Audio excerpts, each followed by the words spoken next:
चतुर्मास की संपूर्ण महिमा। आप सुनिए, शिवजी ने जो नारद जी को बताया है वही बताने आया हूँ। बात है पद्म पुराण की। आपने द्वापर युग में सुना होगा कि पांडवों ने अश्वमेध यज्ञ किया। त्रेता में भगवान राम जी ने अश्वमेध यज्ञ किया। और भी शास्त्रों में वर्णन है कि कई राजा महाराजा ने यह यज्ञ संपन्न किया। लेकिन शिवजी हमको बता रहे हैं कि चातुर्मास का व्रत करने वाले को 1000 अश्वमेध यज्ञ का पुण्य लाभ हो जाता है। जी हाँ, यह पद्म पुराण की बात है। इस कलयुग में कहाँ कोई अश्वमेध यज्ञ कर पाएगा। इसलिए भोले बाबा ने ही सरल उपाय बता दिया है। तो जिन लोगों को यह नहीं पता कि चतुर्मास क्या है, तो उन लोगों को बता दूं कि चतुर्मास 4 महीने के समय को कहते हैं, जो देवशयनी एकादशी से शुरू होगा और देव उठी एकादशी तक रहेगा। और सिंपल भाषा में समझें तो जिस दिन से भगवान नारायण सोते हैं अर्थात शयन करते हैं, उस दिन से चतुर्मास शुरू होता है। और जिस दिन से भगवान नारायण उठते हैं तो उस दिन से चतुर्मास खत्म होता है। तो इस वर्ष 2024 में 17 जुलाई से चतुर्मास शुरू हो जाएगा और ये 4 महीने रहेगा। तो आइए सुनते हैं संपूर्ण चतुर्मास की महिमा। तो इस वर्ष 2024 में 17 जुलाई से चतुर्मास शुरू हो जाएगा और ये 4 महीने रहेगा। तो आइए सुनते हैं संपूर्ण चतुर्मास की महिमा। मेरा विश्वास है कि आपने यदि यह पूरा वीडियो देख लिया तो चतुर्मास का व्रत किए बिना ही नहीं रह पाओगे। शुरू करते हैं। तो सबसे पहले यत्नपूर्वक लहसुन प्याज का त्याग करना चाहिए। जितना हो सके चतुर्मास में अपनी सात्विकता की रक्षा करनी चाहिए।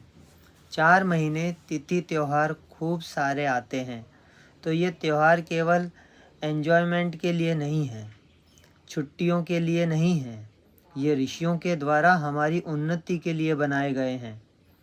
पद्म पुराण में शिवजी नारद जी से चतुर्मास की महिमा बता रहे हैं और स्कंद पुराण में ब्रह्मा जी नारद जी से बता रहे हैं।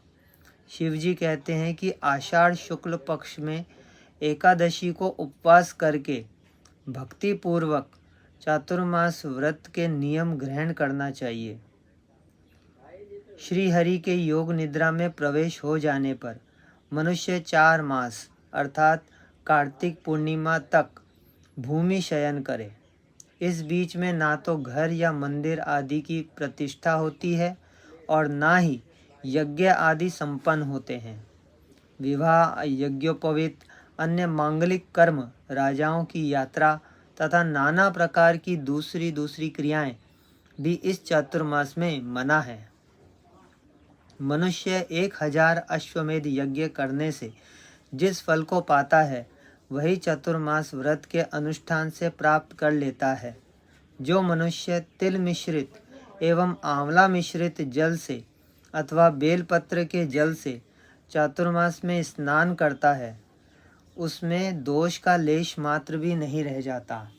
यानी आप जब भी स्नान करें तो आंवला चूर्ण थोड़ा और तिल मिश्रित जल से स्नान करें।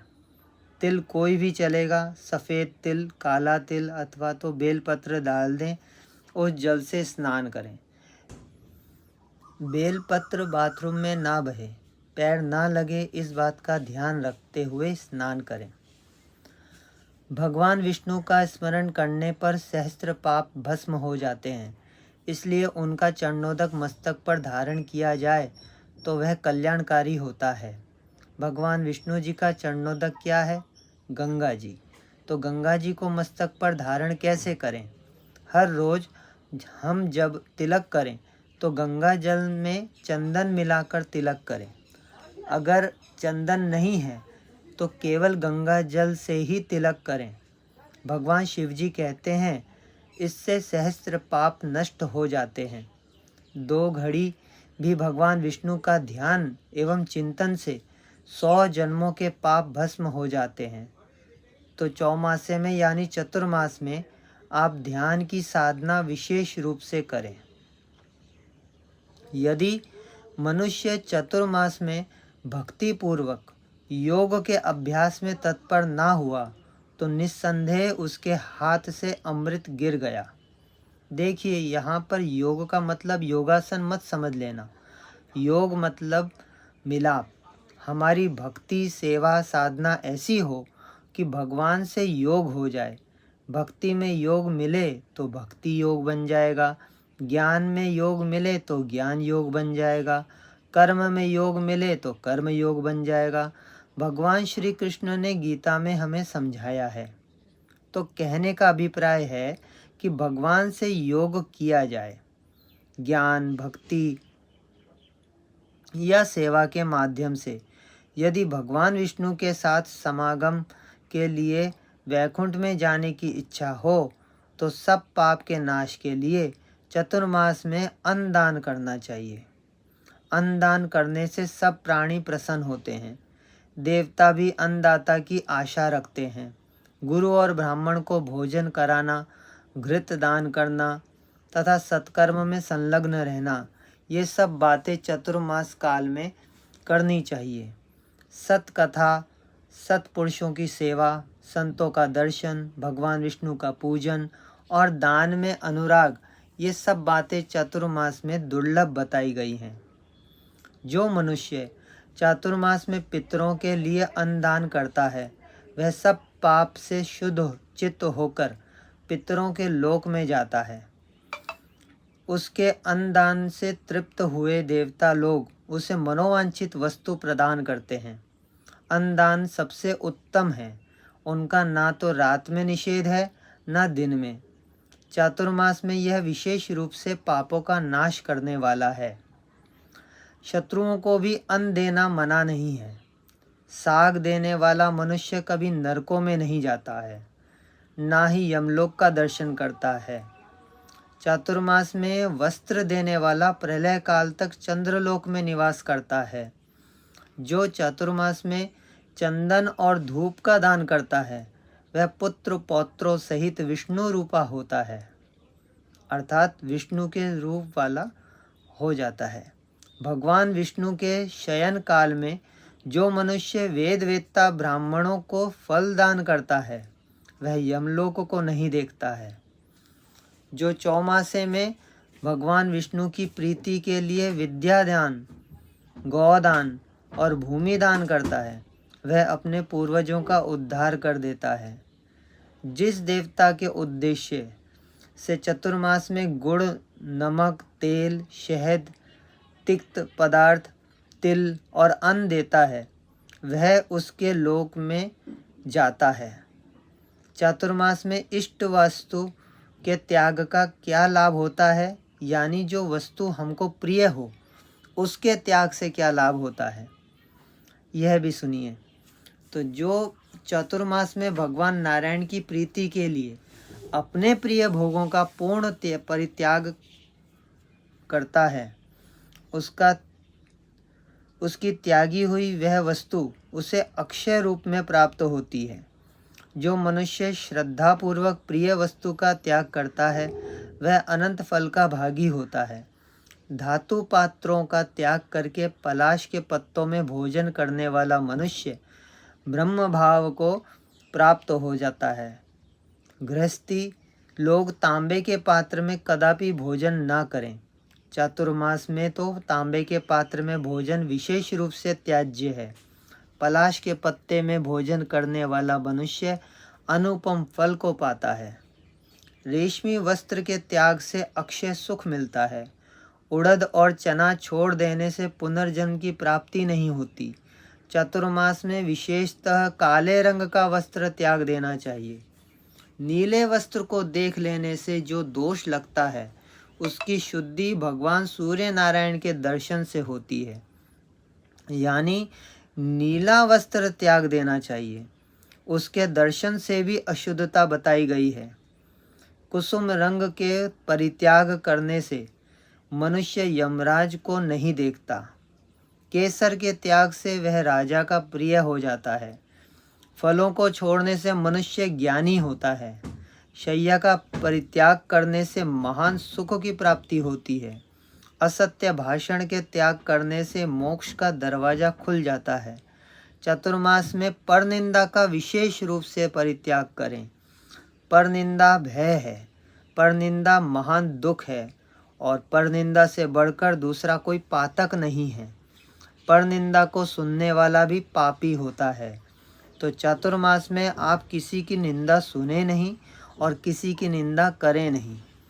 यह भगवान शिव जी बता रहे हैं, भगवान ब्रह्मा जी बता रहे हैं। इसको नारद जी भक्ति के आचार्य हैं, उन्हें कह रहे हैं। संवाद कितने उच्च पुरुषों में चल रहा है ये भी हमें देखना है, तो उनकी बात हम जरूर मानें। निंदा ना हम करें, ना किसी की निंदा सुने। चातुर्मास में यह व्रत भी अपने आप में बड़ा महान बना देगा।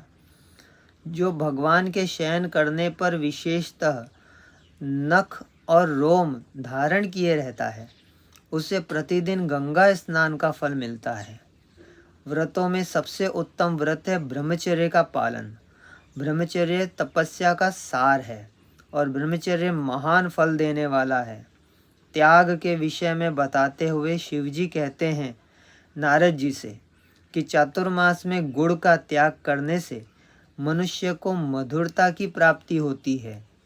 इसी प्रकार तेल को त्याग देने से दीर्घायु संतान प्राप्त होती है और सुगंधित तेल के त्याग से अनुपम सौभाग्य की प्राप्ति होती है। योगाभ्यास से मनुष्य ब्रह्म पद को प्राप्त होता है। तांबुल का त्याग करने से मनुष्य भोग सामग्री से संपन्न होता है और उसका कंठ सुरीला होता है। घी के त्याग से लावण्य की प्राप्ति होती है और शरीर चिकना होता है। फल का त्याग करने वाले को बहुत से पुत्रों की प्राप्ति होती है। जो चौमासे भर पलाश के पत्तों में भोजन करता है वह रूपवान और भोग सामग्री से संपन्न होता है। यदि दूध छोड़ने वाले मनुष्य दही दूध छोड़ने वाले मनुष्य को गोलोक मिलता है। जो मौन व्रत धारण करता है उसकी आज्ञा का भंग नहीं होता है। नारद, इस प्रकार के त्याग से धर्म की सिद्धि होती है। इसके साथ नमो नारायण का जप करने से 100 गुना फल मिलता है। श्री विष्णु की चरण वंदना करने से गोदान का फल मिलता है। प्रतिदिन एक समय भोजन करने वाला पुरुष अग्निष्टोम यज्ञ का फल का भागी होता है।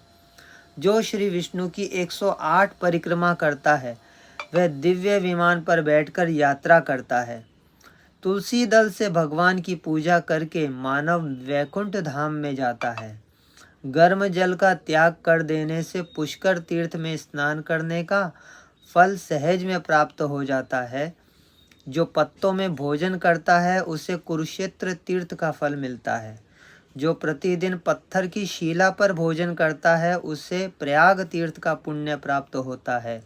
चातुर्मास में कांसे के बर्तन का त्याग करके अन्य धातुओं के बर्तन का उपयोग करें, यानी कि कांसे के बर्तन में चातुर्मास में नहीं खाना चाहिए। शिवजी बता रहे हैं अन्य किसी प्रकार का पात्र ना मिलने पर मिट्टी का ही पात्र उत्तम है, अथवा स्वयं ही पलाश के पत्ते लाकर उसकी पत्तल बनवाएं। पलाश के पत्तों में किया हुआ भोजन चांद्रायण व्रत के समान माना गया है। पलाश के पत्तों में एक एक बार का भोजन त्रिरात व्रत के समान पुण्यदायक है। बड़े बड़े पातकों का नाश करने वाला बताया गया है। एकादशी के व्रत का जो पुण्य है वही पलाश के पत्तों में भोजन करने का बतलाया गया है। उससे मनुष्य सब प्रकार के दानों तथा समस्त तीर्थों का फल पा लेता है। कमल के पत्तों में भोजन करने से कभी नरक नहीं देखना पड़ता। कमल के पत्तों में भोजन करने से वैकुंठ में जाता है। जो भगवान जनार्दन के शयन करने पर मधु भक्षण करता है यानी शहद भक्षण करता है उसे महान पाप लगता है। अब जो त्यागने का उसका पुण्य है उसका भी श्रवण करो। नाना प्रकार के जितने भी यज्ञ हैं उन सब के अनुष्ठान का फल उसे प्राप्त हो जाता है जो शहद का त्याग कर देता है। चतुर्मास में अनार, नींबू और नारियल का भी त्याग करें। ऐसा करने वाला पुरुष विमान पर विचरण वाला देवता होकर अंत में भगवान विष्णु के वैकुंठ धाम को प्राप्त होता है। जो मनुष्य धान, जौ और गेहूं का त्याग करता है वह विधि पूर्वक दक्षिणा सहित अश्वमेध यज्ञ अनुष्ठान का फल पाता है। साथ ही वह धन धान्य से संपन्न और अनेक पुत्रों से युक्त होता है। जो मनुष्य प्रतिदिन आंवला मिले जल से स्नान करते हैं उन्हें नित्य महान पुण्य प्राप्त होता है। जो मनुष्य चातुर्मास भर अपने हाथ से भोजन बनाकर खाता है वह 10,000 वर्षों तक इंद्रलोक में प्रतिष्ठित होता है। जो मौन होकर भोजन करता है वह कभी दुखों में नहीं पड़ता। मौन होकर भोजन करने वाले राक्षस भी स्वर्गलोक में चले गए। यदि पके हुए अन्न में कीड़े मकोड़े पड़ जाएं तो वह अशुद्ध हो जाता है।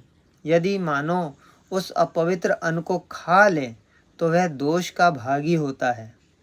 शिव जी कहते हैं, हे नारद, जो मौन होकर भोजन करता है उसे उपवास के समान ही जानना चाहिए। जिसने असत्य भाषण, क्रोध, शहद तथा पर्व के अवसर पर मैथुन का त्याग कर दिया है वह अश्वमेध यज्ञ का फल पाता है। चातुर्मास में जो स्नान, दान, जप, होम, स्वाध्याय और देव पूजन किया जाता है वह सब अक्षय होता है। भगवान शिव जी आगे कहते हैं कि हे नारद जी, इस पुण्य में पवित्र एवं पाप नाशक चातुर्मास व्रत को सुनने से मनुष्य को गंगा स्नान का फल मिलता है। तो अभी जो हमने केवल महिमा ही सुन ली है तो शिव जी कहते हैं कि केवल सुनने मात्र से गंगा स्नान का फल मिल जाता है। आगे कह रहे हैं, यदि व्रत करने वाला पुरुष व्रत करने के पश्चात उद्यापन अर्थात व्रत खोलने की शास्त्रीय विधि नहीं करता तो वह कर्मों के यथावत फल का भागी नहीं होता। अब उद्यापन का अर्थ समझ लें। उद्यापन का अर्थ है कि किसी भी व्रत के बाद विधि विधान से धार्मिक कार्य करने को उद्यापन कहते हैं। व्रत की सफल समाप्ति पर किया जाने वाला यह अंतिम पूजा या व्रत होता है। शास्त्रों में उद्यापन की विधि भी बताई गई है। नंदी पुराण के मुताबिक उद्यापन के बिना कोई भी कार्य सफल नहीं होता और व्रत का फल भी नहीं मिलता। इसलिए कोई भी व्रत करने के बाद उद्यापन जरूर करना चाहिए। यानी जिस जिस चीज़ का आपने त्याग किया है चातुर्मास में उस चीज़ का उद्यापन करना चाहिए। देव उठी एकादशी के दिन ऐसा भगवान शिव जी कहते हैं। तो कैसे उद्यापन करें इस बात को आप लोग ध्यान से सुनिएगा। शिव जी कह रहे हैं, जो मनुष्य चातुर्मास भर पलाश के पत्तल में भोजन करता है वह उद्यापन के समय यानी 4 महीने के बाद देव उठी एकादशी पर वह उद्यापन के समय घी के साथ भोजन का पदार्थ ब्राह्मण को दान करें। यदि उसने अयाचित व्रत यानी बिना मांगे ही स्वतः प्राप्त अन्न का भोजन किया हो तो स्वर्ण युक्त वृषभ का दान करें। देखिए, अब सोने का बैल अर्थात वृषभ बनाकर कौन दे सकता है, तो कुछ द्रव्य ही दान कर देना चाहिए। पैसे रुपए कुछ दान कर देना चाहिए। वह पैसे संकल्प करके दान करें कि हमने जो चातुर्मास में व्रत किया है वह संकल्प से हम कुछ द्रव्य दान कर रहे हैं। मुनि श्रेष्ठ, उड़द का त्याग करने वाला पुरुष बछड़े सहित गाय का दान करे। आंवले के फल से स्नान का नियम पालन करने वाला मनुष्य 1 मासा स्वर्ण दान करे। तो मैंने जैसे बताया कि इतना हमारे पास कैसे आएगा, तो हम कुछ पैसे रुपए ही दान कर दें संकल्प करके। पुराणों में ही वर्णन है कि तुलसी माता को एक लोटा सुबह जल चढ़ाने से एक मासा स्वर्ण दान करने का पुण्य मिलता है। तुलसी जी को ही जल अर्पित करके संकल्पित जल से हम इस व्रत का उद्यापन कर रहे हैं। ऐसा करके तुलसी जी को भी जल दे सकते हैं। फलों के त्याग का नियम करने पर फल का दान करें। धान के त्याग का नियम होने पर धान का दान करें, यानी चावल का दान करें। भूमि शयन का नियम पालन करने वाले रुई की गद्दी और तकिया सहित का दान करें। हे नारद जी, जिसने चातुर्मास में ब्रह्मचर्य का पालन किया है उसको चाहिए कि भक्ति पूर्वक ब्राह्मण दंपति को भोजन दे, साथ ही उपभोग के अन्य सामान दक्षिणा, साग और नमक दान करें। प्रतिदिन बिना तेल लगाए स्नान का नियम पालन करने वाला मनुष्य घी और सत्तू का दान करे। नख और केश रखने का नियम पालन करने पर दर्पण का दान करें, यानी शीशा का दान करें। यदि जूते छोड़ दिए हों तो उद्यापन के समय जूतों का दान करना चाहिए। जो प्रतिदिन दीप दान करता रहा हो वह उस दिन सोने का दीप प्रस्तुत करे और उसमें घी डालकर विष्णु भक्त ब्राह्मण को दे दे। अब सोने का दीपक नहीं हो तो किसी भी धातु का दीपक संकल्प करके कुछ पैसा रुपया साथ में दान कर सकते हैं। भगवान कहते हैं कि देते समय यही उद्देश्य होना चाहिए कि मेरा व्रत पूर्ण हो जाए। पान ना खाने का नियम लेने पर स्वर्ण सहित कपूर का दान करें।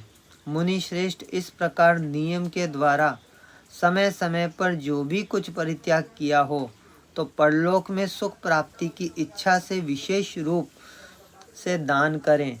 उद्यापन के समय भगवान कहते हैं आगे की पहले स्नान आदि करके भगवान विष्णु के समक्ष उद्यापन करना चाहिए। शंख चक्र और गदा धारण करने वाले भगवान विष्णु आदि अंत से रहित हैं। उनके आगे उद्यापन व्रत करने से व्रत परिपूर्ण होता है।